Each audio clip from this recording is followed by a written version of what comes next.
বলে গেলেন, দোয়া করি আল্লাহ তুমি সবাইকে মাফ করে দাও। আমিন। আমরা যারা মাহফিলে এসেছি ফরিয়াদ করি মালিক তুমি আমাদেরকেও মাফ করে দাও। আমিন। আপনাদের সকলকে ধন্যবাদ এবং মোবারকবাদ জানাই। আপনাদের এই মাহফিলে আমার এই প্রথম আসা। শাহ ফাহিম যিনি মরহুম পীর সাহেবের নাতি, তার মাধ্যমেই দাওয়াত, তার মাধ্যমে আসা, আল্লাহর মেহেরবানি। এই জন্য তাকেও ধন্যবাদ, আল্লাহর শুকরিয়া আদায় করছি আলহামদুলিল্লাহ। আপনারা দীর্ঘ সময় ধরে হযরত উলামায়ে কেরামের জবান থেকে কথা শুনে আসছিলেন। মাহফিলগুলো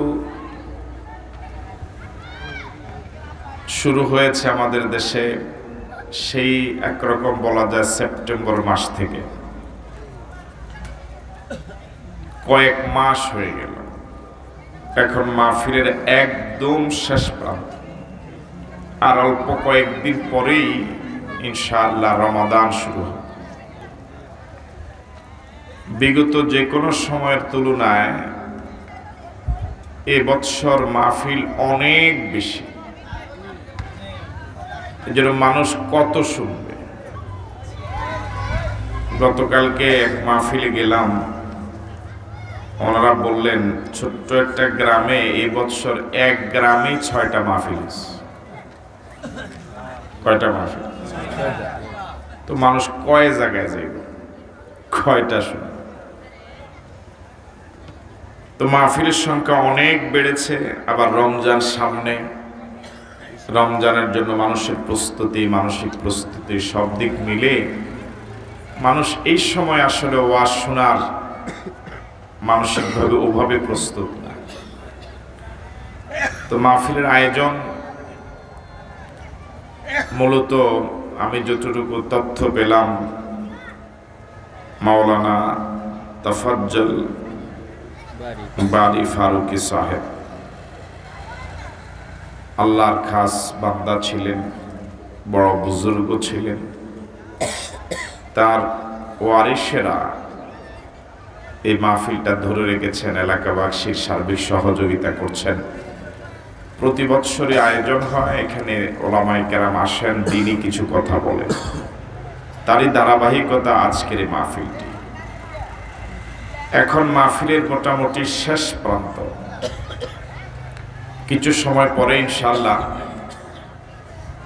শাহপরান সাহেব পীরজাদা যিনি, তিনি আলোচনা করে আখিরে মোনাজাত করে মাহফিলের পরিসমাপ্তি ঘটাবেন। আমি যে বিষয়টি আপনাদের সামনে উপস্থাপন করতে চাই, আল্লাহ রাব্বুল আলামিন এত বড় দয়ালু,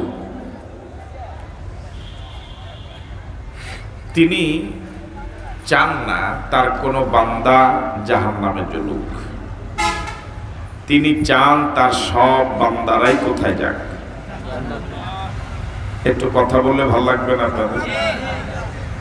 তাও তো বলে নাই। কোথায় যেতে চাই আমরা? কোথায় যেতে চাই? জাহান্নামে যেতে চান কারা কারা? হাত তোলেন তো দেখি। কেউ চায় না। এবার জান্নাতে যেতে চান কারা কারা? হাত তোলেন।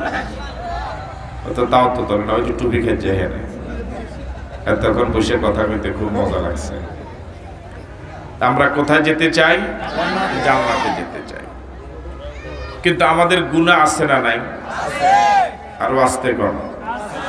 যারা জবাব দেয় নাই তারা তো বিশ্বাস মনে হয় গুনাহ নাই। আমাদের গুনাহ আছে না নাই? কম না বেশি? কি পরিমাণ বেশি?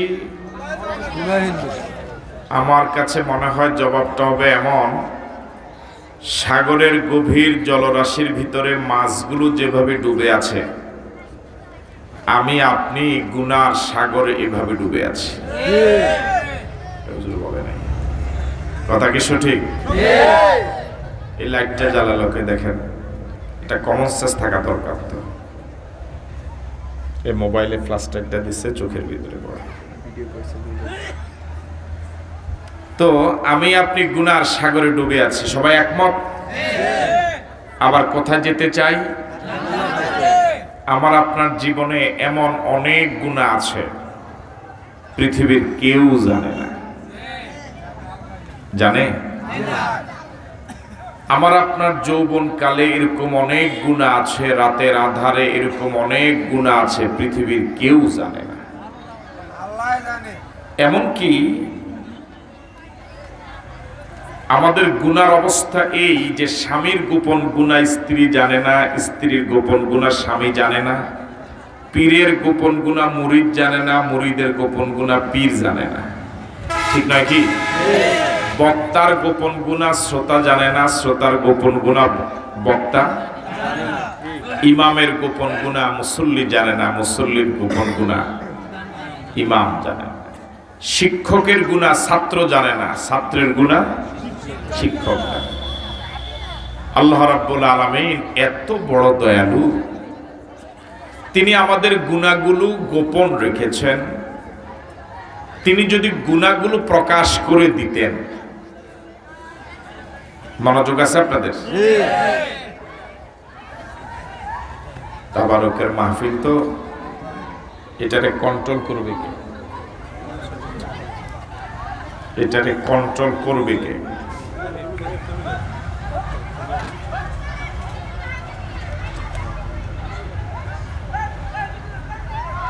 আমি তো শিক্ষক মানুষ, মূলত এই পরিবেশে তো আমি কথা বলার ব্যাপারে অভ্যস্ত না। এই মাইকে একটু বলেন, বাচ্চাদেরকে বলেন আওয়াজ না দিতে। মাইকে কইলেও আওয়াজ হইতো না, বন্ধ হইতো না। মাইকে কইলেও বন্ধ হইতো না। ছোট ছোট বললে শুনবে।